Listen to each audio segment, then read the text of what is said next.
Israël a vu les Égyptiens noyés dans la mer et ils ont chanté à l'Éternel. On dit chanter à l'Éternel, un cantique. On dit il a noyé dans la mer le cheval et son cavalier. Le cantique, c'est expressif. C'est ce que nous vivons, ce que nous avons vécu, ce que nous connaissons de Dieu, ce que nous sommes en Dieu par Jésus-Christ. C'est ça que nous devons chanter.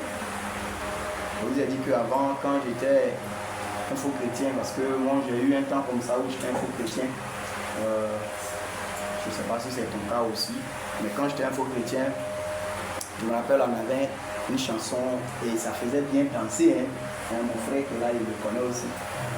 Tu connaissais soi-disant chrétien, tu vois, donc, où est donc ta foi?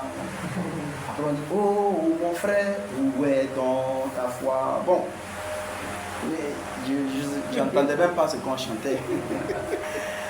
Pendant ce temps, j'avais 2 copines dans la chorale, mais bon, ouais, c'est des choses qui, ça ne nous disait rien. Voilà. Et gloire soit rendue à Dieu par Jésus-Christ, notre Seigneur. Amen. Oui, qui m'a accordé la grâce d'être transformé pour devenir une créature nouvelle. La parole de Dieu est vraie. Et il est écrit que si quelqu'un est en Christ, il est, j'ajoute, obligatoirement une nouvelle créature. Amen. C'est obligatoire. Et on dit les choses anciennes sont passées.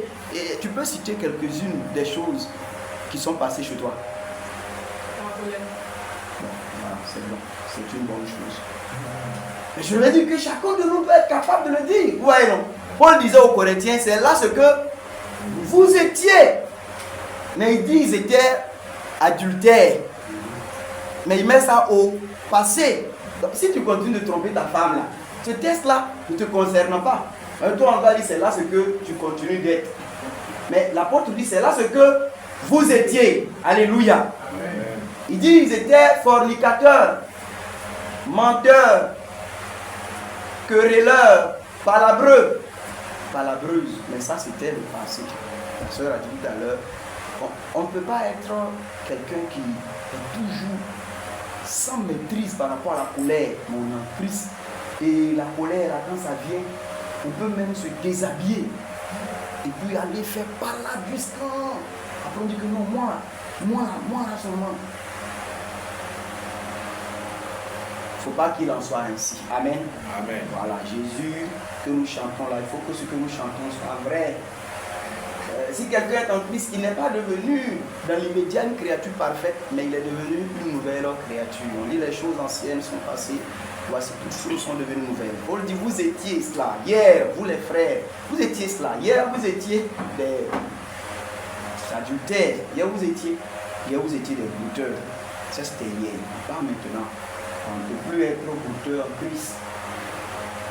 Hier, tu t'habillais de manière sexy, comme on l'appelle. Mais plus maintenant. Plus maintenant. Il faut que nous puissions avoir un maintenant et un avant. On va lire Romains chapitre 1, verset 1 à 4. Mais Jésus-Christ le fait. Si tu l'as vraiment rencontré, pour ne pas dire s'il t'a vraiment rencontré, il est certain qu'il opère cette transformation dans ton cœur. Ce n'est pas toi qui le fais toi-même, c'est Jésus-Christ qui le fait. Et dernièrement, le mercredi, pendant que nous rendons témoignage à l'évangile, on avait croisé cette jeune femme, Dorcas. Voilà, elle avait un beau nom comme ça. Et puis, elle est en train de se gaspiller dans les chevaux avec le t'appelles Dorcas, et puis tu es assis au bar. Ça, c'est une contradiction.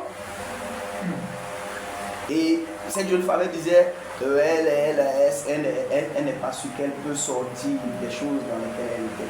Je lui ai dit, le pouvoir, ce n'est pas tant ça le problème, mais est-ce que tu le veux? Est-ce que tu le veux? Je lui ai lu ce texte de Deutéronome 22, où il est écrit que si un homme trouve une jeune fille vierge fiancée et qu'il couche avec elle dans la ville, on fait sortir l'homme et la jeune fille vierge, on tue les deux à la porte de la ville. On tue l'homme parce qu'il n'a pas tenu compte de ce que cette jeune fille est promise déjà à quelqu'un. Ça veut dire qu'il a déshonoré la femme de son prochain. c'est quelqu'un qui il dit non, on construit derrière village à village, on construit maison sur maison, des choses de ce genre. La jeune fille, elle est fiancée, mais il n'a pas aimé celui qui est le fiancé de cette dernière et il a quand même couché avec elle. Il meurt parce qu'il a déshonoré la femme de son prochain. Mais il est écrit que la jeune fille, elle mourrait pour une raison différente. On dit qu'elle meurt parce qu'étant dans la ville, elle n'a pas crié pour avoir du secours. Mais le texte suivant dit que, mais si c'est au champ que cette chose s'est passée, on tue l'homme seulement. On considère que la jeune fille, elle a pu crier pour être secourue, mais il n'y a eu personne. Et dans Jean 15, verset 22, Jésus dit, si je n'étais pas venu et que je ne leur avais point parlé, ils n'auraient pas de péché. Ils auraient même des excuses pour leur péché. Mais parce que je suis venu, ils n'ont maintenant aucune excuse pour leur péché.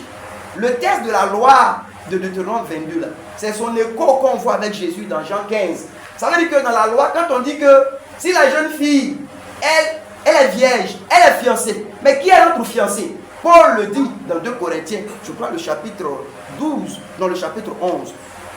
Il dit, il nous a fiancés à un seul époux pour nous présenter à Christ comme une vierge qui est pure. Vous vous rappelez de ça?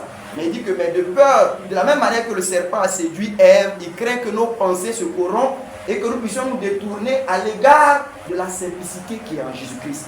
Donc normalement, l'Église, tous les saints réunis sont aujourd'hui promis en mariage à Christ qui est l'époux céleste, qui est actuellement dans la maison du Père et qui bientôt descendra pour nous prendre avec lui, pour que nous soyons pour toujours avec lui dans la maison de son Père. Le fiancé, c'est Christ. La fiancée, c'est tous ceux qui croient. Mais je voudrais dire même, par extension, tous les hommes, normalement, vu qu'ils font partie de l'héritage que le Père a donné au Fils, vous rappelez le psaume 2, tous les hommes, toutes les nations font partie de l'héritage de Jésus-Christ, le Fils de Dieu. Et normalement, tous les hommes, toutes les femmes qui sont sur cette terre-là, sont censés être promis en mariage à Jésus-Christ, le Fils de Dieu. Maintenant, l'homme qui, indépendamment des fiançailles, veut coucher avec la jeune fille vierge fiancée, c'est le diable. Cet homme-là, c'est le diable, avec le péché, avec le monde, avec toutes les convoitises et les tromperies de ce monde. C'est la chair, c'est le péché, c'est le diable, c'est le monde qui, malgré que Jésus-Christ est normalement notre époux céleste, pendant le temps où nous sommes en train de l'attendre, le diable veut nous conduire dans la souillure. Le péché veut nous conduire dans la souillure. Le monde, avec ses attraits, veut nous souiller derrière notre époux ou notre fiancé. Et Jésus dit que parce qu'il est venu, il n'y a aucune personne qui a eu une excuse pour ses péchés. Il dit si je n'étais pas venu, si Jésus n'était pas venu, ce serait le deuxième cas où la jeune fille vierge elle a rencontré l'homme là dans les champs. Ça veut dire qu'elle a crié, il n'y a eu personne pour la secourir. C'était une manière de dire dans la loi que si Dieu n'a pas envoyé un sauveur aux hommes, quelqu'un peut un jour dire devant Dieu, je voulais sortir du péché. Je n'aimais pas cela. Je voulais moi être affranchi de la cigarette. Mais je n'ai eu aucune force. J'ai crié partout.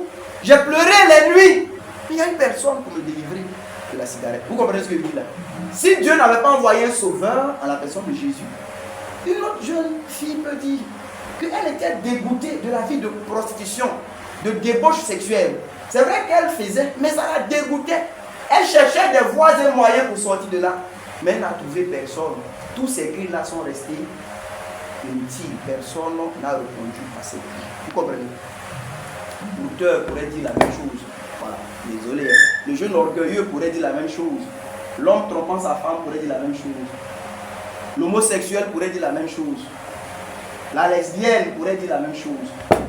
Vous voyez, non?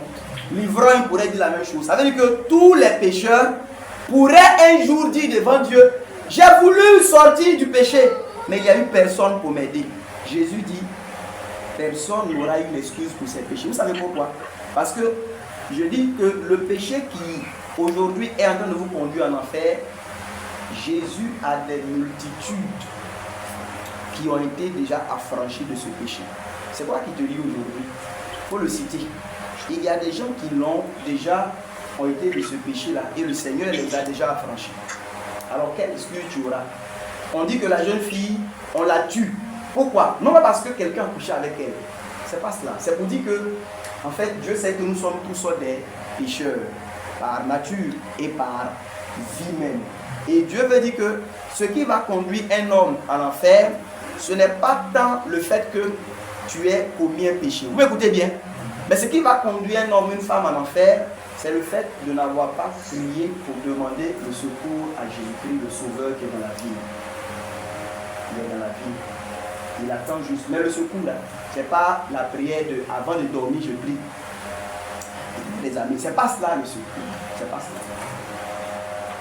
C'est d'être vraiment conscient que ta vie, tes voies sont mauvaises devant Dieu. D'en être fatigué, travaillé, chargé, comme Jésus l'a dit, et de lui dire, Seigneur Jésus, viens-moi en aide. Je n'ai aucune force, mais je ne veux pas rester dans cette mauvaise vie. Je n'ai aucune force, mais je ne veux pas rester dans cette mauvaise vie. Et quiconque crie ainsi, même si ce n'est pas avec des sons qu'on entend, mais dans le cœur, le Seigneur agira. Il te tendra la main. Et comme Pierre, vous vous rappelez, quand il s'enfonce dans l'eau, dès qu'il a dit Seigneur, sauve-moi, le Seigneur a aussitôt tendu la main pour le sortir de l'eau. Amen. Donc, frère Irénée, tu peux lire pour nous Romains 1, verset 1 à 4. Donc, seul notre nom ne doit se laisser tomber dans l'enfer pour un quelconque péché. Jésus est puissant pour pardonner, pour sauver de toutes sortes de péchés. Amen. 1, verset 1 à 4. Paul, serviteur de Jésus-Christ, appelé à être apôtre, mis à part pour annoncer l'évangile de Dieu, qui avait été promis auparavant de la part de Dieu par ses prophètes dans les saintes Écritures, et qui concerne son fils, né de la postérité de David selon la chair, et déclaré fils de Dieu avec puissance selon l'esprit de sainteté par sa résurrection d'entre les morts, Jésus-Christ notre Seigneur. Amen. Dans cette introduction-là, je veux qu'on puisse tirer quelques petites leçons de l'introduction de la lettre aux Romains. Dans ma version, il est écrit pour esclave de Jésus-Christ. Mais esclave, c'est la même chose que serviteur. Voilà. Apôtre appelé, mis à part pour l'évangile de Dieu, lequel il avait auparavant promis par ses prophètes dans les saintes Écritures, touchant son fils, né de la sémence de David selon la chair, déterminé fils de Dieu, en puissance selon l'esprit de sainteté par la résurrection des morts, Jésus-Christ notre Seigneur. Donc dans cette introduction-là, une première leçon qu'on peut tirer, c'est qu'un serviteur ou un esclave de Jésus-Christ, c'est une personne qui a été mise à part pour le Seigneur Jésus-Christ. Donc Paul dit qu'il est esclave de Jésus-Christ, apôtre mis à part. Lui en particulier ici, il a été mis à part pour l'évangile de Dieu. Il a été mis à part pour annoncer l'évangile de Dieu. Donc, je dis qu'une première chose, c'est que quand on se dit serviteur de Jésus-Christ, vous me suivez, ou servante de Jésus-Christ, et cette appellation-là, elle n'est pas seulement pour les prédicateurs. Ça veut dire que l'appellation de serviteur de Dieu, le servant de Dieu, ce n'est pas pour les prédicateurs seulement. Ce n'est pas pour les pasteurs seulement. À la vérité, tous les enfants de Dieu sont des serviteurs de Dieu. Toutes les sœurs qui sont ici sont des servantes de Dieu, des servantes de Christ. Vous avez compris? Mais vous voyez, il y a des choses qui sont simples. Si vous-même qui êtes ici, dans vos maisons, si vous avez une jeune femme, par exemple, que vous considérez comme une servante, bien une fille de ménage qui est chez vous, c'est sur la base d'un certain nombre de choses que vous pouvez reconnaître qu'elle est votre fille de ménage ou qu'elle est votre servante. Voilà. Si c'est une jeune fille qui habite à Bobo pendant que vous êtes à Bobo, qui ne vient jamais chez vous, voilà, et puis vous ne l'avez jamais vue, elle fait ce qu'elle veut, et puis un jour on demande qu'elle est votre fille de ménage, vous ne pouvez jamais en fait reconnaître une telle chose. Donc un serviteur de Christ, c'est quelqu'un qui est mis à part, ça veut dire qui est consacré aux intérêts de Jésus-Christ.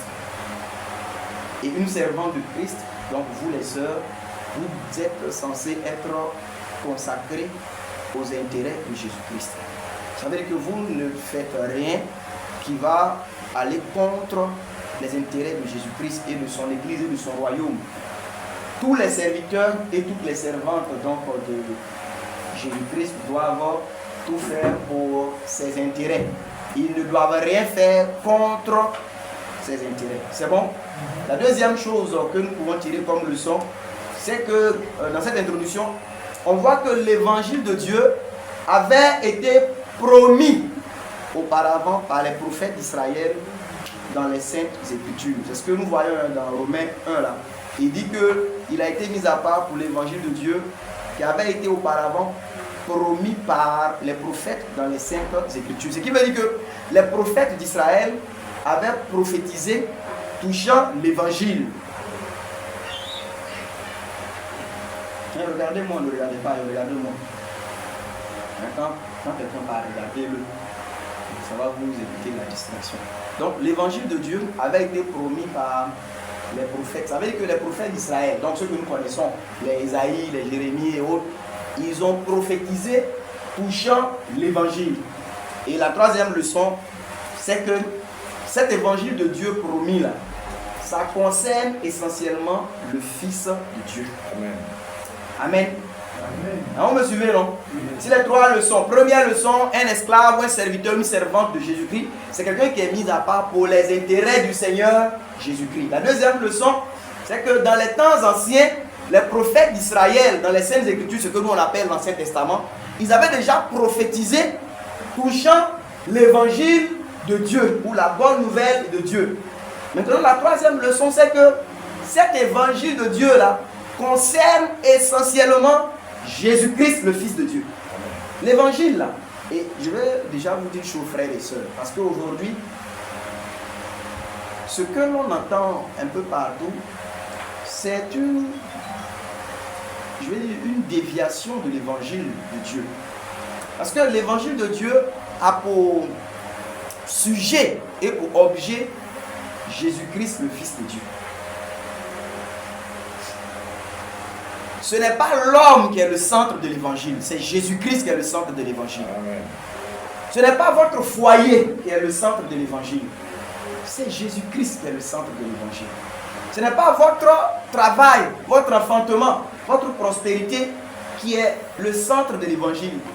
Le centre de l'évangile, là, c'est Jésus-Christ.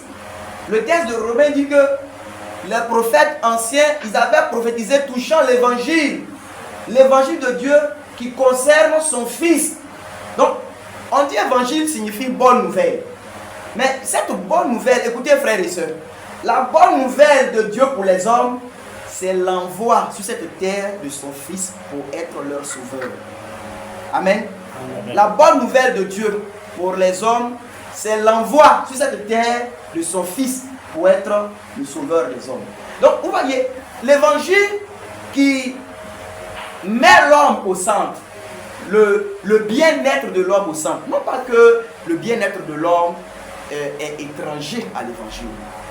Non, d'ailleurs, le vrai bien-être de l'homme là est réglé par l'évangile. Mais l'évangile, je veux que vous sachiez que ça ne vous concerne pas, ça ne me concerne pas. Ça concerne Jésus-Christ, le Fils de Dieu. C'est lui qui est l'évangile.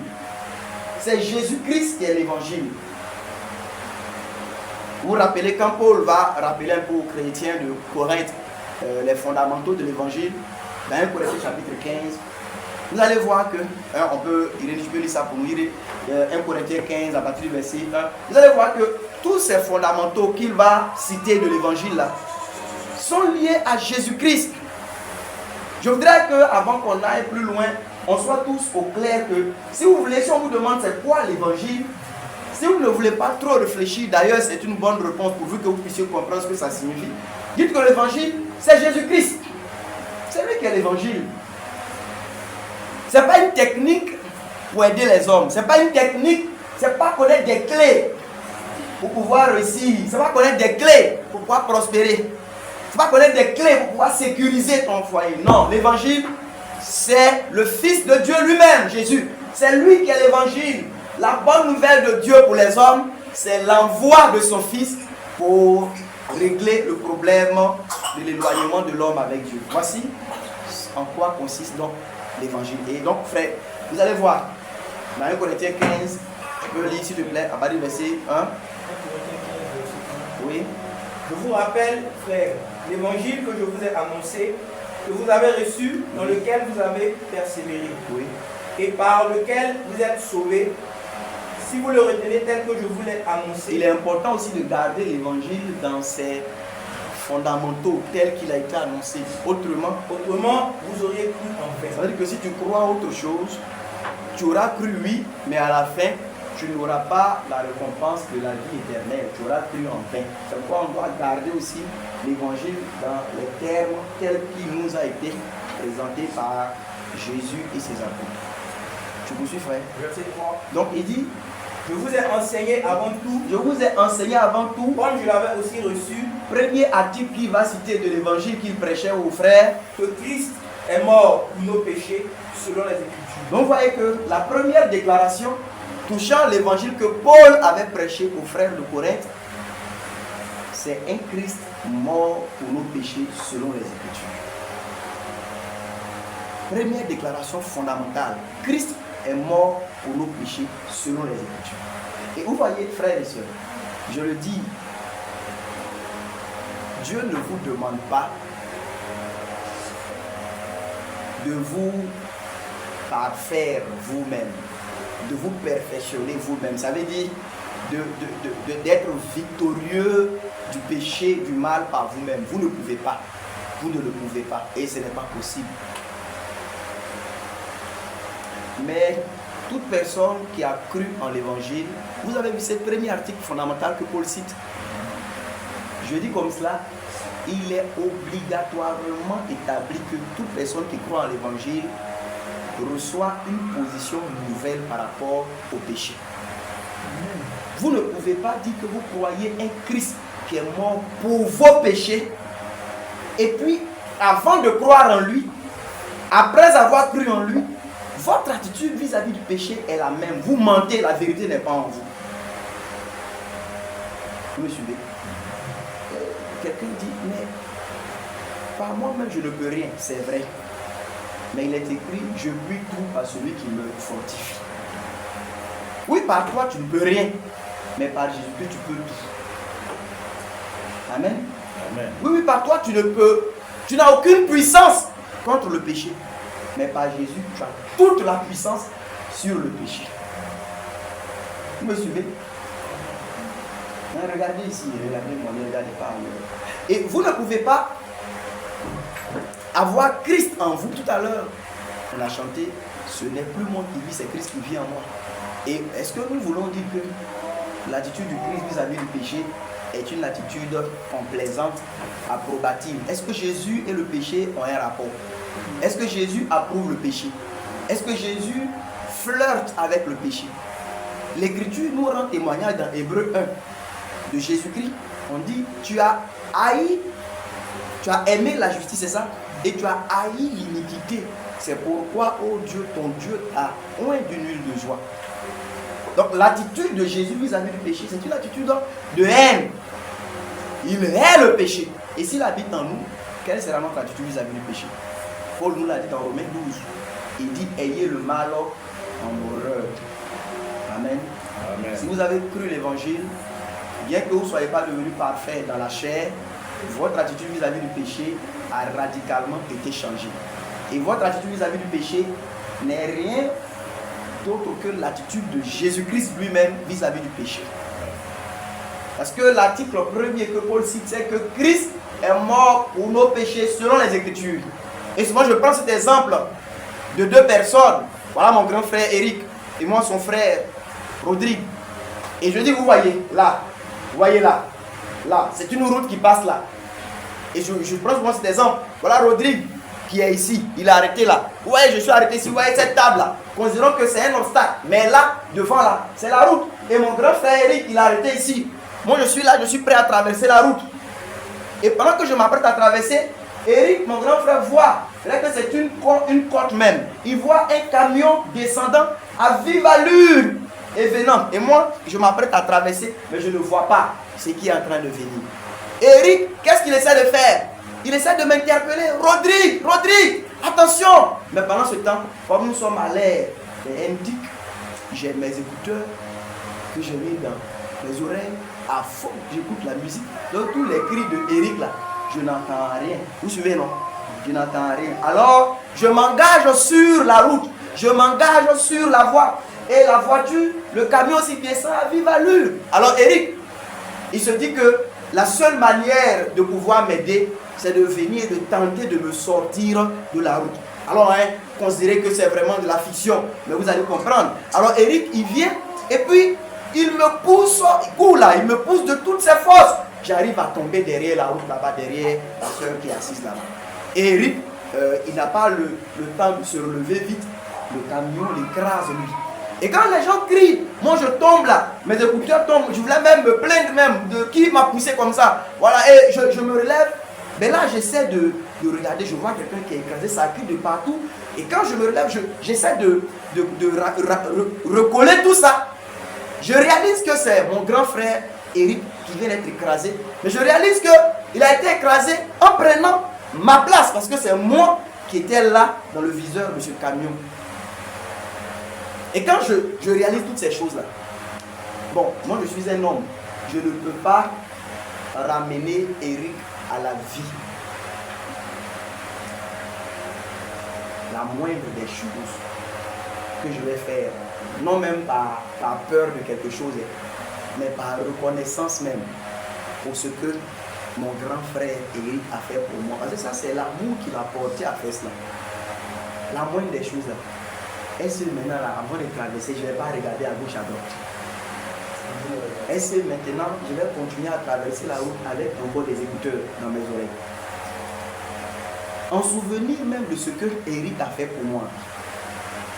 Même si j'écoute la musique jusqu'à quand je vais arriver à côté de la route, là, me souvenant de ce qui s'est passé là, je vais enlever les écouteurs, regarder à gauche, à droite, avant de traverser.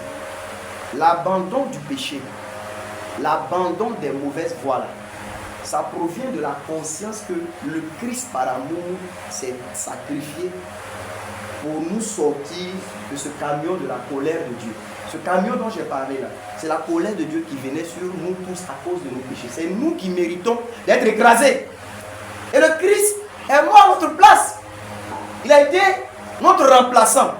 À Golgotha, c'était Olivier qui devrait être là-bas.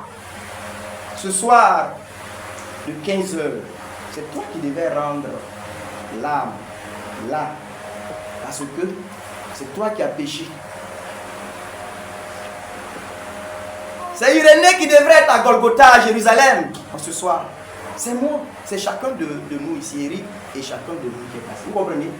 C'est cela. Et on a vu que Isaïe a cité cette expression qu'on a dit être aux apparences contradictoires. Le châtiment qui nous donne la paix est tombé sur lui. Donc c'est, vous voyez, l'exemple que je viens de vous prendre là, c'est sur nous que devait tomber ce châtiment. Parce que, est-ce que Eric, dont je vous ai parlé dans cet exemple-là, est-ce qu'il était en danger? Non. Vous suivez, non? Il n'était pas en danger. Secondement, il n'était obligé en rien de se mettre en danger. C'est moi qui étais en train de traverser imprudemment la route. C'est moi qui avais mis des écouteurs pour ne même pas entendre les interpellations de la loi. Vous entendez? Les cris d'Éric, là, ça c'est la loi qui dit tu ne commettras pas adultère. Rodrigue, il ne faut pas traverser. Mais c'est quelqu'un qui est déjà infecté par le péché. La loi, elle n'a pas la capacité de pouvoir régénérer l'homme. Elle peut nous dire tout ce qu'on doit faire, tout ce qu'on ne doit pas faire, mais on est déjà mort. Donc, Éric, en me sortant de la route et en mourant là, c'est l'amour qu'il a pour moi qui l'a porté à faire ça.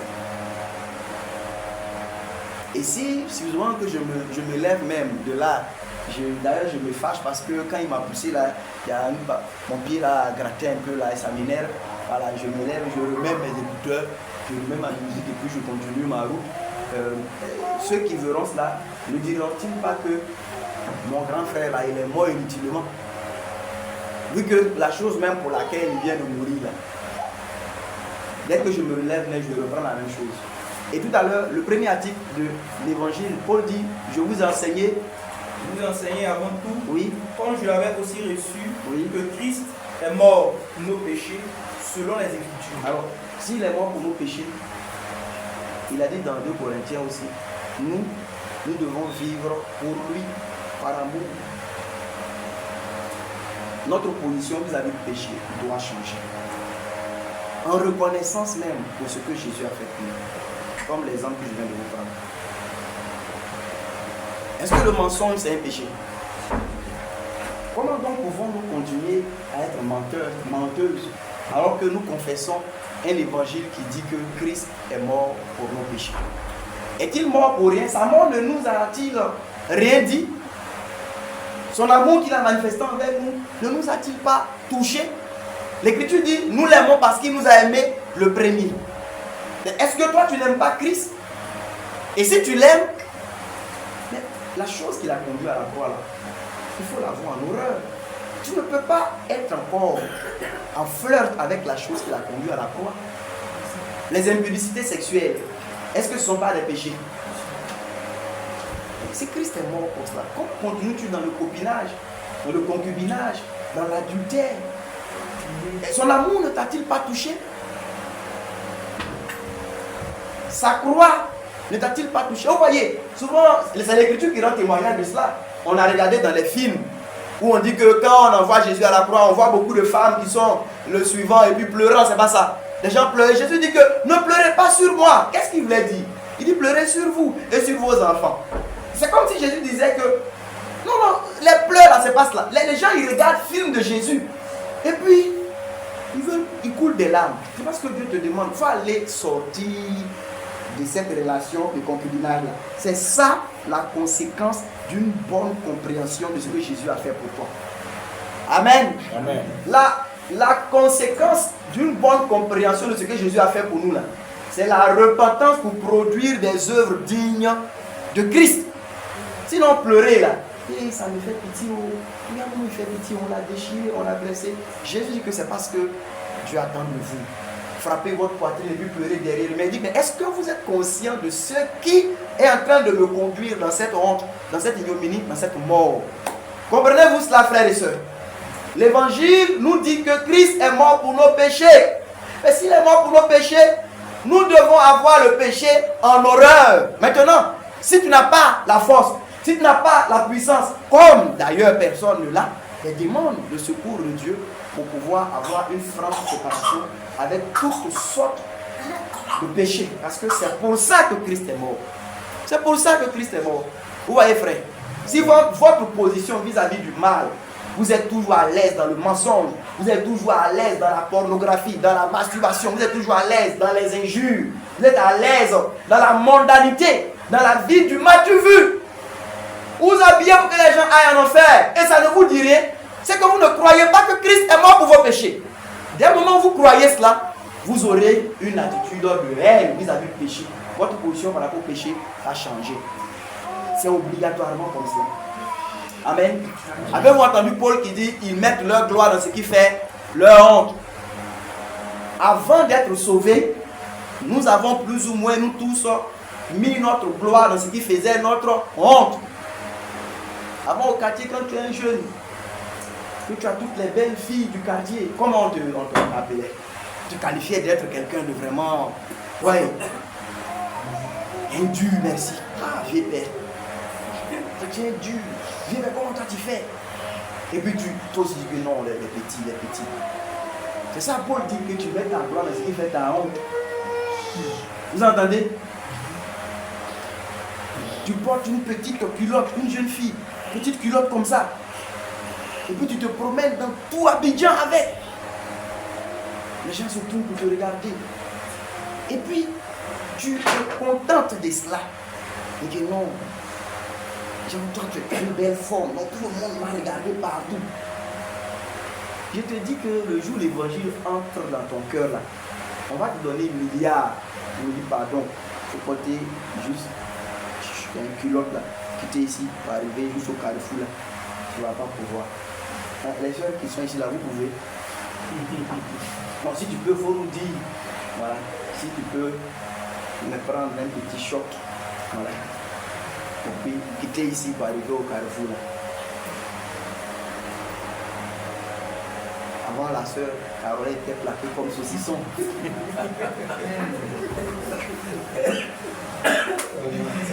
Frère, elle était plaquée, hein? Ah bon? Ah, comme saucisson. Dans sa photo avec son mari. Ils étaient dans leur belle voiture. Ils croquaient la vie à pleines dents. Dans la mort. Et le verdoyant, il me regarde comme ça, il ne voudrait pas que je parle.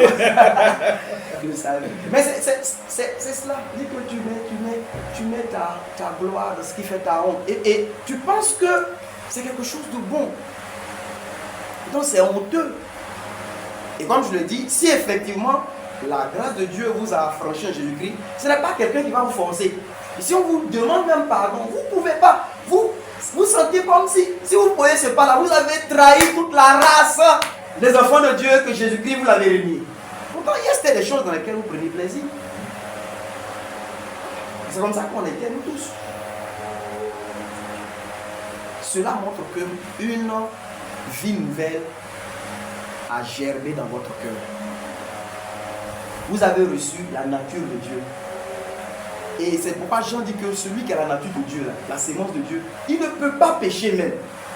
En le disant, non pas qu'il nie le fait que un péché puisse arriver dans la vie d'un chrétien. Mais le péché n'est plus une chose avec laquelle un enfant de Dieu est à l'aise. Ce n'est plus possible. Ce n'est plus possible. Si un jour par faiblesse même tu as dit un mensonge, ça détruit toute ta journée. C'est qu'il y a de la vie de Dieu en toi. Si un jour même, par mégade, tu as dit une parole déplacée à quelqu'un, ça renverse toute ta journée. Est-ce que vous expérimentez pas ces choses-là dans votre vie? C'est ce qui montre que vous avez la vie de Dieu en vous. Vous comprenez? Quand David coupe, regardez, le pan, petit bout du manteau de Saül, on dit que son cœur a commencé à battre. Mais Saül, lui, il a tué toute une ville de prêtres. Ça ne lui disait rien. Quand la vie de Dieu est en vous, vous ne pouvez plus être à l'aise dans un quelconque péché. Je vous le dis. C'est pas possible. Et vous voyez que c'est vraiment la honte. C'est vraiment honteux que de pouvoir marcher de cette façon. Ce n'est pas glorieux. Il n'y a pas de gloire dedans. C'est honteux.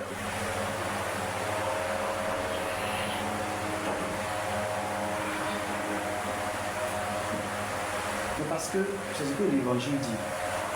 Jésus-Christ est mort pour nos péchés. Et toi qui es là ce soir, est-ce que tu as une attitude, quand je dis une attitude différente vis-à-vis du péché, je n'ai pas dit que quand tu vois des gens, tu fais tout. Quand tu vois les jeunes femmes qui ont voté, tu fais tout. C'est pas de ça que je parle. Il faut qu'on se comprenne. Je dis que non, moi mon attitude a changé par rapport au péché. Que tu vois un jeune qui est en train de boire, tu fais tout. C'est pas cela. Je parle de toi. Je parle de ta propre vie. Je parle de toi-même, l'attitude que tu as vis-à-vis de ta propre vie en rapport avec les choses qui déplaisent à Dieu. Est-ce que ce sont des choses que tu condamnes, même chez toi-même, avec toute la vigueur de l'Esprit de Dieu, n'excusant rien, ni paresse, manque de zèle, manque de ferveur, tu ne les excuses pas.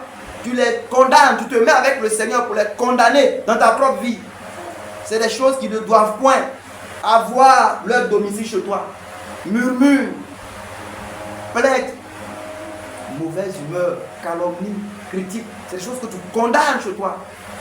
L'apôtre dit que fornication là même là, ça ne doit même pas être mentionné chez nous avant même de dire pratiquer. Ça veut dire qu'on ne doit même pas entendre parler de ça. La cupidité, l'idolâtrie, l'orgueil. Ça doit, c'est qu'au milieu de nous qu'on se raconte comme ça, on ne doit même pas parler de ça. Amen. Amen. Je poursuis mon frère. Donc, c'est un article fondamental. Mais je suis en train de nous faire voir que, vous allez voir que l'évangile là, c'est Jésus-Christ lui-même. Et vous allez voir que tous les sujets, le péché, l'enfer, le paradis, le jugement, vous comprenez, la sainteté, la justice, si vous voulez, tous ces sujets-là, on en parle en Christ ou en rapport avec Christ. Souvent, je passe à côté de la mosquée pour terminer sur. Là, on appelle ça, c'est 47. Voilà, 47 là. Il y a les imams là qui parlent contre les mauvais comportements aussi dans leur mégaphone. Ce n'est pas la sanctification. Hein. Donc, si nous parlons d'un sujet qui n'est pas lié à Christ ou qui n'est pas en rapport avec Christ ou non en Christ, nous ne sommes pas en train de prêcher l'évangile. Parce que vous avez vu qu'il est dit que l'évangile concerne le Fils. Et quand Paul parle du péché, c'est en rapport avec Christ. Quand il va parler de la résurrection, ça sera en rapport avec Christ. Quand il parlera du paradis, de l'enfer, de la justice, du jugement, tout doit être lié à Christ. Alors là, on est dans l'évangile de Dieu. Poursuis, frère. Verset 4. Oui. Qui a été enseveli et qui est ressuscité le troisième jour selon les Écritures. Donc le Christ encore, qui est le centre, c'est lui l'objet de l'évangile. Et c'est l'évangile là, lui ça concerne le Fils. Il est mort pour nos péchés selon les Écritures. Il a été enseveli et il est ressuscité le troisième jour selon les Écritures.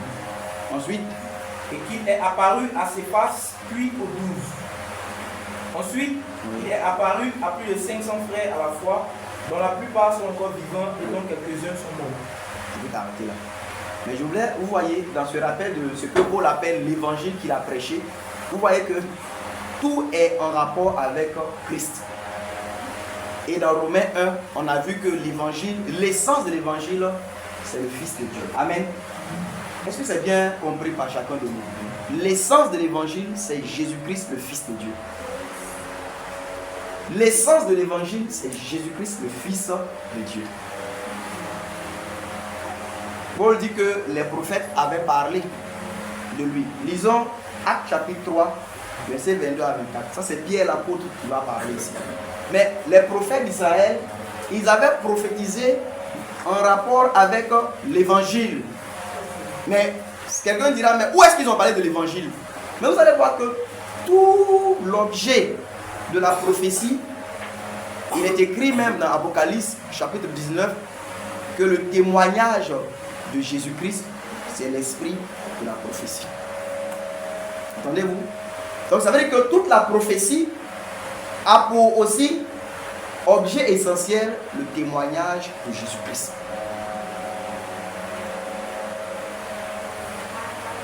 Donc les prophètes d'Israël, ils ont essentiellement parlé de la venue du Messie, le Fils de Dieu. C'est en cela que Paul dit ici qu'ils ont prophétisé touchant l'évangile. Donc tu peux lire pour nous. Acte 3, 22 à 24. C'est l'apôtre. C'est Pierre qui va parler ici. Il dit quoi? Acte 3, 22 à 24. Acte 3, verset 22. Oui. Moïse a dit, le Seigneur votre Dieu suscitera d'entre vos frères un prophète comme moi. Et ici, ce n'est pas de Mohammed qu'il s'agit. Ce n'est pas de Mahomet. Voilà, parce qu'il y a les musulmans qui disent que c'est de Mahomet il s'agit ici. Voilà. Des gens qui sont d'une malhonnêteté diabolique. Ouais. Quand j'étais à Dembokro, je prêchais un jour un peu en parlant de ça. Voilà. Ils disent que dans Jean 16, là, le paraclet, c'est Mahomet. Mais Jean 1 là, est falsifié. C'est-à-dire que la lettre de Jean, lui, il a écrit un livre, le chapitre 16 est vrai, parce que ça parle de Mahomet. Mais le chapitre 1 où on parle de Jésus comme la parole qui est Dieu, vous comprenez? Comme il nie la divinité de Jésus, alors là c'est falsifié. Et que ça, c'est être d'une malhonnêteté diabolique.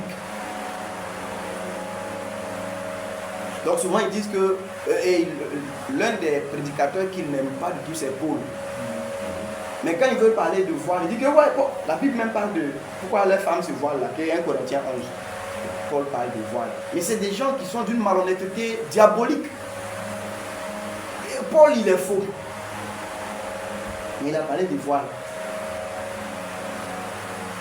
Il cherche des choses de ce genre. Non, il y a ablution dans la Bible. Ouais, où Dieu dit aux prêtres avant de rentrer dans le lieu saint là. Ils doivent prendre, voilà, faire des ablutions dans la cuve des reins là. Ouais, donc c'est pourquoi on suit la Bible plus que vous les chrétiens. Parce que quelque part là-bas au fond de l'Exode, il y a 2 versets qu'on fait l'Exode. Après le reste de l'Exode là est faux. Voilà, et puis Et puis se tourner vers, tu vois. Et Daniel, quand il priait, il ouvrait sa fenêtre et puis il se tournait en direction de Dieu. Vous voyez, nous-mêmes on suit la Bible. Daniel, les 2 versets là sont vrais, le reste c'est fou. Voilà, vous voyez, c'est des gens qui sont animés d'une malhonnêteté diabolique. Alors, c'est comme ça qu'on interprète la parole de Dieu. Donc, il y a une même lettre là. Le début est faux, mais le milieu est vrai. Au moins, même si il commence là, même si tu dis que c'est là qui est vrai, que vers la fin c'est faux, on peut dire qu'il a acheté. Mais où il commence, mais il dit c'est faux. C'est falsifié. Mais chapitre 16 là où ça ressemble, d'après la parler de leur Mohammed, ils disent que c'est vrai. Or, le paraclet que Jésus promet dans Jean 16 là, il dit qu'il sera en nous. Et il sera avec nous éternellement, c'est pas ça? Est-ce que Mahomet est dans quelqu'un? Il peut être dans qui? Il est mort, il a été enterré et la mort l'a retenu. Il est en qui? Celui de qui Jésus parle, c'est le Saint-Esprit qui est venu et qui habite en nous et qui prépare une épouse pour le Fils. Bientôt, il la prendra comme Élisée a pris Rebecca pour aller à la rencontre de Isaac, son Seigneur. C'est ça. Donc les gens, donc c'était pour faire comprendre un peu que le prophète comme Moïse qui devrait ressusciter. Et ici Pierre parle clairement de ce que c'est Jésus-Christ qui est ce prophète là d'entre leurs frères, pas un prophète arabe, un prophète d'entre leurs frères. C'est ce que la prophétie disait dans Deutéronome chapitre 18. Pas un prophète arabe. Non pas que je méprise les Arabes, d'ailleurs j'aime bien leur langue, voilà, j'essaie d'apprendre un peu, mais je me suis arrêté, voilà, que Dieu me soutienne. Voilà. J'avais appris comme on disait choukran, voilà. C'est tout ce que j'ai appris. Est-ce que je vais aller au Maroc aussi, dès que je suis descendu là, choukran, yeah, c'est pas mal, choukran. Voilà, donc au moins ça je l'ai retenu, bon j'espère que j'aime bien les Arabes, je veux bien apprendre leur langue. Ça me plaît. Mais c'est pas trop loin d'ailleurs de l'hébreu. C'est un peu, voilà, un peu comme. Et il n'aime pas qu'on dise ça. Des choses comme ça. Avec des Arabes, ils n'aimaient pas entendre ça. Pourtant, c'est la vérité. Parce que je voyais parfois des mots qui se retrouvaient, qui étaient proches. Même dans la prononciation et tout ça. Ouais. Je voyais. Donc ça fait que quand ils me disaient certains noms de chez eux, je retrouvais le sens des noms qu'on a dans les écritures là. Je dis, mais quand ils disent par exemple, quand on dit par exemple Ismaël, Ismaël, c'est l'Éternel écoute. C'est ça. En arabe, écoute, on dit Esma. Alors quand on dit Shema, c'est la même chose presque. Ouais. Mais bon, tu vois que c'est cette haine terrible là qui fait que même ce qui est vrai, on ne veut pas qu'on dise. Alors qu'ils descendent tous du même père. Voilà. Donc, mais je vous dis, c'est pour vous faire comprendre que, en parlant de ce que c'est pas un prophète arabe, ce n'est pas de la xénophobie ou bien que je méprise les Arabes. Voilà. Donc c'est pour vous dire que je sais au moins comment on dit choukran. Voilà. On dit choukran, jézine, tout ça, tout ça. Voilà. Mais bon, c'est pour faire comprendre que le prophète ici, dont Moïse parlait, ce n'est pas Mahomet, c'est bien Jésus-Christ, un prophète comme Moïse. Voilà. Continue. Donc Moïse déjà dit, le Seigneur, votre Dieu suscitera d'entre vos frères un prophète comme moi. Vous l'écouterez. Oui. Et quiconque n'écoutera pas ce prophète sera exterminé du milieu du peuple. Ça veut dire que si quelqu'un ne reçoit pas l'évangile de Jésus-Christ, cette personne périra éternellement. C'est ce que ça veut dire. Vous comprenez? On doit écouter l'évangile de Jésus-Christ. Parce que c'est lui le prophète qui a été promis. Et vous vous rappelez à la transfiguration là, quand Moïse et puis Élie lui sont apparus, on dit après quand les deux sont partis, la voix du Père va dire, celui-ci est mon fils en qui j'ai mis toute mon affection, écoutez-le. C'est ça non? Écoutez-le. Nous devons écouter Jésus-Christ. Hier je parlais de ce que c'est ça la sagesse.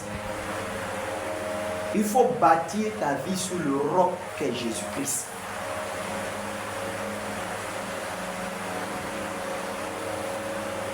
Ça va t'éviter beaucoup de choses, beaucoup de mauvais choix, beaucoup de mauvaises voies, beaucoup de pleurs, beaucoup de regrets. Ah, que l'expérience de ceux qui nous ont dévancés, que cela nous serve de leçon. Dans Job, il est écrit, qui s'est révolté contre lui et qui a prospéré. Ça n'a jamais été à l'avantage de quelqu'un de se poser à Christ. Je pense que notre grand frère, lui, il peut nous rendre témoignage de M. Tangara Speedboda. La plupart d'entre vous, vous étiez tout jeune, bon, moi d'ailleurs, voilà. Mais j'ai entendu un peu parler de lui.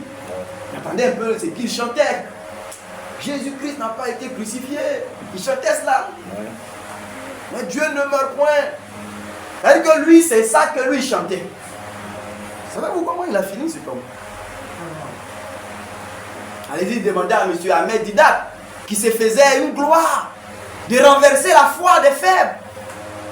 Oh, quelle mission diabolique que de pouvoir te donner comme rôle de combattre le Fils de Dieu. Se promenant, démontrant que Jésus n'est pas Dieu, que les chrétiens se trompent. Allez-y demander comment cet homme a fini.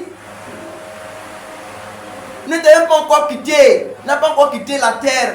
Que pour ceux qui ont montré quelques vidéos de lui, il était dans des effrois, dans des douleurs, certainement que c'est lui seul qui savait ce que ça faisait. Quelqu'un pourra dire, ouais, ça n'a aucun rapport avec Dieu. Je t'accorde ton incrédulité. Voilà. Mais je vous le dis, c'est une mission maudite que de combattre le Fils de Dieu. C'est une grande malédiction. Si vous vous levez contre lui, vous ne prospérerez pas. Vous aurez un temps de gloire et d'honneur. Vous allez être adulé, acclamé. Mais votre chute sera fatale. C'est toujours comme cela. Et ceux qui espèrent en lui, ils ne sont jamais confus. Amen. Pourquoi nous devons nous attacher à lui? Fini mon frère. Il dit quoi encore? Oui. Et quiconque n'écoutera pas ce prophète sera exterminé du milieu du peuple. Ensuite il dit quoi? Tous les prophètes qui ont succès. Pardon. C'est ça? Tous les prophètes qui ont successivement parlé depuis Samuel. Donc depuis Samuel, oui, eux aussi ils ont annoncé ces jours. Quels sont ces jours? Verset 25. Vous êtes les fils des prophètes, oui, et de l'alliance que Dieu a traitée avec nos pères en disant à Abraham, oui, toutes les familles de la terre seront bénies en ta postérité.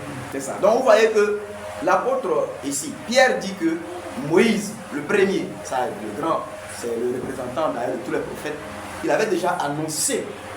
Mais lui, il a parlé du Messie ici, sous le rapport d'être le messager. C'est le prophète de Dieu, Jésus-Christ. Vous comprenez? Jésus-Christ, c'est le prophète de Dieu. Alors, c'est quoi un prophète? La plupart dans les Écritures, c'est des gens que Dieu saisissait par son esprit pour révéler ses voies aux hommes. Mais ces prophètes-là, c'était des gens qui voyaient des visions, qui avaient des extases, qui avaient des songes. C'était les moyens par lesquels Dieu leur parlait. Il avait expliqué ça quand il y a eu un peu la révolte de Myriam avec Aaron touchant Moïse. Mais en quoi est-ce que Moïse dit qu'il y a un prophète qui sera comme lui? Vous connaissez la particularité de Moïse? C'est que c'était quelqu'un à qui Dieu se révélait sans énigme. On dit qu'il voyait une image de l'Éternel, une apparition de Dieu. Vous comprenez? Il y avait une différence donc entre Moïse et les autres prophètes. Et c'est la même chose que Jésus. L'Écriture dit que personne n'a jamais vu Dieu. Amen. Amen. Mais le Fils unique qui est dans le sein du Père, c'est lui qui l'a révélé. Nous on médite, on lit la Bible pour connaître Dieu. Lui, il est sorti de Dieu pour venir nous parler de lui. C'est lui le prophète par excellence. Il dit, lui, il rend témoignage des choses qu'il a vues et entendues du ciel. Et c'est de lui que Moïse. Donc Moïse lui parle de Jésus, ici sous le rapport du prophète que Dieu va susciter. Et Pierre dit que même après Moïse, Samuel et tous les autres qui ont suivi ont annoncé aussi ces jours. Mais quels étaient ces jours? C'est les jours de la venue de Jésus, le prophète, qui va venir révéler les voies de Dieu pour le salut de quiconque croit. Amen. Amen. Acte 10, verset 43, c'est encore Pierre qui parle. Là, c'est de la maison de Corneille, le centurion romain. Acte 10, 43. Donc, nous sommes en train de juste voir, pour finir, que l'évangile est vraiment essentiellement ce qui concerne Jésus. Si vous sortez d'ici, ne soyez point troublés. L'évangile, ce n'est pas les clés du royaume, ce n'est pas les clés du mariage, ce n'est pas les clés de la prospérité, ce n'est pas les clés de l'entrepreneuriat, ce n'est pas les clés. Non, non, non, non. L'évangile, c'est Jésus-Christ, le Fils de Dieu. Voilà l'évangile. C'est sa personne, son œuvre, son identité, sa nature, ses enseignements. Voilà la bonne nouvelle de Dieu pour nous les hommes. C'est cela. L'évangile.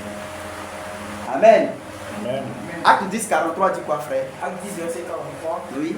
Tous les prophètes rendent de lui le témoignage. Tous les prophètes, écoutez frères et sœurs, tous les prophètes rendent de lui, Jésus, le témoignage. Et quel est ce témoignage? Que quiconque croit en lui, si tu crois en Jésus, reçoit par son nom le tu pardon reçois des par péchés. son nom le pardon de tes péchés. Alléluia. Amen. Il dit que c'est un témoignage. Les prophètes disent, ils rendent tous témoignage que si quelqu'un croit au nom de Jésus-Christ, par cette foi-là, il reçoit le pardon de ses péchés.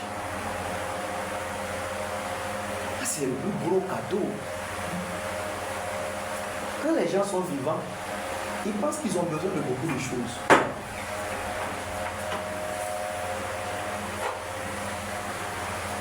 As-tu reçu le pardon de tes péchés? Et écoute cette question-là dans ton cœur. As-tu reçu le pardon de tes péchés? C'est le plus gros cadeau que quelqu'un puisse recevoir. Le pardon de ses péchés. Et avoir la paix avec Dieu. Quand quelqu'un a reçu le pardon de ses péchés, que quelqu'un a vraiment reçu le pardon de ses péchés, il ne peut que vivre pour Dieu par Jésus-Christ. Quand quelqu'un a vraiment reçu le pardon de ses péchés, il ne peut que vivre pour Dieu par Jésus-Christ. Vous savez, Jésus a dit, celui à qui on pardonne peu, il aime peu. Mais celui à qui on pardonne beaucoup, aime beaucoup. Aujourd'hui, beaucoup d'enfants de Dieu ont un amour froid pour le Seigneur parce qu'ils ont une vision qui n'est pas profonde par rapport au pardon que Dieu leur a accordé en Jésus-Christ. Je dis, frère, sœur, tu écoutes un peu les paroles que je dis maintenant. Si toi tu as déjà la garantie du royaume éternel, ça veut dire que toi tu es assis ici aujourd'hui là. C'est tout à l'heure, la mort venait nous surprendre nous tous. Les saints anges viendront te prendre et te porter jusque dans le ciel, où tu verras celui que tu as aimé sans l'avoir encore vu. Cela est vrai chez toi. Et quand tu as ce pardon de tes péchés, tu peux te permettre de courir après les choses de ce monde au même titre que ceux qui n'ont pas le pardon de leurs péchés. Ce n'est pas possible. Ce n'est pas possible.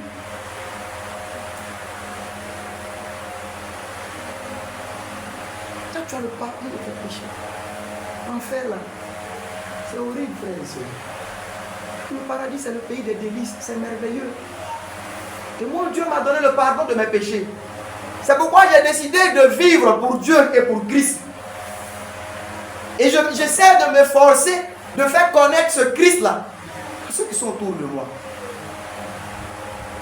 Je vous ai déjà dit ici une fois. Est-ce que vous savez que c'est de l'hypocrisie de notre part, nous, les chrétiens, de ne rien faire pour que quelqu'un connaisse le salut de Dieu? Et puis quand la personne décède, de mettre les photos noires et puis dire mon cœur est brisé. C'est de l'hypocrisie. C'est mauvais devant Dieu. Entendez-vous ces paroles? Si nous avons le pardon de nos péchés, nous avons ce qu'il y a de plus grand. Et même si la vie nous est difficile, on devrait même se vendre pour aller chercher nos frères et nos sœurs esclaves enlacés, las de leur misère et de leur noir passé. On devrait travailler à arracher leur âme au plaisir trompeur et leur présenter le salut en Jésus-Christ le Sauveur. Mais nous avons reçu le pardon de nos péchés. Et c'est nous qui allons enterrer les morts. Entendez-vous cette parole? Jésus a dit, laisse les morts enterrer leurs morts. Toi, va annoncer le royaume de Dieu. Mais pourquoi? Parce que si toi, tu as reçu le pardon de tes péchés, si tu as été changé, mais pourquoi poursuis-tu les mêmes vanités? Les hommes sans Christ là, leur cœur, ils ont un vide dans leur cœur. Laissez-les poursuivre les vanités. Ils ont besoin des chicha shops, des liqueurs fortes. Mais parce qu'ils ne connaissent pas l'ivresse de l'esprit, ils ne parlent pas en langue. Ils ne voient pas de vision. Dieu n'ouvre pas leur cœur sur les merveilles de la parole de Dieu. Et ils n'ont pas goûté aux puissances du siècle à venir. C'est normal qu'ils trouvent leur plaisir dans les choses de ce monde. Dans ces plaisirs qui sont sans véritable profondeur pour satisfaire le cœur. Mais nous, qui avons reçu le pardon de nos péchés, frères et sœurs, c'est trahir le Seigneur, et pas le Seigneur seulement, c'est trahir les hommes que d'être engloutis nous aussi dans toutes les préoccupations de cette terre et perdre de vue notre rôle essentiel est des témoins de Jésus auprès des hommes.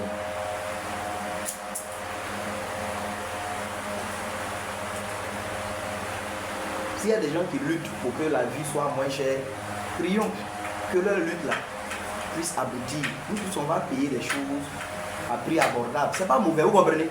Mais ne laissons pas l'entreprise de l'évangile là pour aller faire de telles luttes. Entendez-vous ce que je dis là? On n'est pas bien montré. S'il y a des gens qui sont en train de lutter pour que la vie soit moins chère, c'est une bonne bataille, c'est un bon combat. Nous on prie.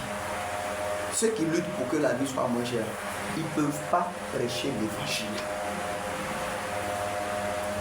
Enterrer quelqu'un qui est mort, c'est bon. Sur cette terre-là, on ne laisse pas les cadavres comme ça. Jésus n'a pas dit de ne pas enterrer, mais il dit qu'il faut laisser enterrer là. Il y a des morts qui peuvent faire ça. Toi, va annoncer le royaume de Dieu. Comprenez-vous? Ça veut dire qu'il y a bien des choses qui sont utiles à cette terre, mais qui peuvent être faites par un sorcier, tout comme par toi. Mais quand tu as présenté le salut là, c'est toi seul qui peux le faire. Laisse donc cette chose-là être faite par le sorcier. Toi, concentre-toi sur ce que le sorcier ne peut jamais faire. C'est de présenter le salut de Dieu, Jésus-Christ, à ce monde qui se perd. Amen. Amen. Oh mes frères, il faut nous lire aussi Acte 13, 27, c'est ce que Paul va dire. Mais je nous lis ça pour nous faire voir que dans le témoignage des apôtres, on voit que les prophètes avaient effectivement annoncé les jours de Christ. Ils avaient prophétisé la venue du juste, prophétisé la venue de Jésus-Christ, le Messie, pour être le salut de tous les hommes. Acte 13, 27. Acte 13, verset 27. Oui. Car les habitants de Jérusalem et leurs chefs ont méconnu Jésus. Ils ont méconnu Jésus. Et en le condamnant, oui, ils ont accompli les paroles des prophètes qui se lisent chaque sabbat. Donc ils ont lu ça tous les jours, mais ils n'ont rien compris dedans. Et ils ont condamné Jésus. Et peut-être le plus grand témoignage de tout ça, c'est le Seigneur Jésus lui-même. Jean 5, verset 39. Voilà, lis ça. Puis on va finir. Jean 5, 39. Oui. Jean 5, 39. Oui. Vous sondez les Écritures. Jésus dit, vous sondez les Écritures. Parce que vous pensez avoir en elles la vie éternelle. Vous pensez avoir dans ces Écritures la vie éternelle. C'est pourquoi vous les sondez, vous les scrutez, vous les étudiez. Il dit quoi encore? Ce sont elles qui rendent témoignage de moi. Mais les Écritures rendent témoignage de moi. Voilà ce que Jésus dit. Donc l'évangile, pour finir, frères et sœurs, la bonne nouvelle de Dieu pour les hommes concerne essentiellement Jésus-Christ, le Fils de Dieu. C'est lui qui est l'évangile. C'est pourquoi vous pouvez trouver dans les Écritures les expressions prêcher l'évangile ou bien prêcher Christ. Par exemple, on dit Philippe, quand il est descendu à Samarie, il leur prêcha Christ ou le Christ. Et pourtant, dans d'autres endroits, on dit prêcher l'évangile. Donc prêcher l'évangile, prêcher le Christ, c'est la même chose parce que l'évangile concerne le Christ, le Fils de Dieu. Donc comme je dis, c'est la personne de Christ, la nature de Christ, l'identité de Christ, l'œuvre de Christ et aussi ses enseignements. C'est cela qui constitue pour nous l'évangile de Dieu. que cela puisse être reçu dans notre cœur, que nous comprenions que c'est en rapport avec Christ que toutes les voies de Dieu nous sont dévoilées. Quand on parle de l'évangile, ça concerne la personne, l'œuvre, l'identité, la nature, les enseignements de Jésus-Christ. C'est ça qu'est l'évangile. Et c'est en cela que nous pouvons avoir la vie par la foi. Donc que notre foi soit entièrement déposée sur Christ, le Fils de Dieu. C'est lui qui est l'évangile. Ne nous détournons pas de lui. Restons attachés à lui. Restons attachés à lui fortement. Que la grâce de Dieu nous soit donnée avec abondance. Amen. Amen. Merci.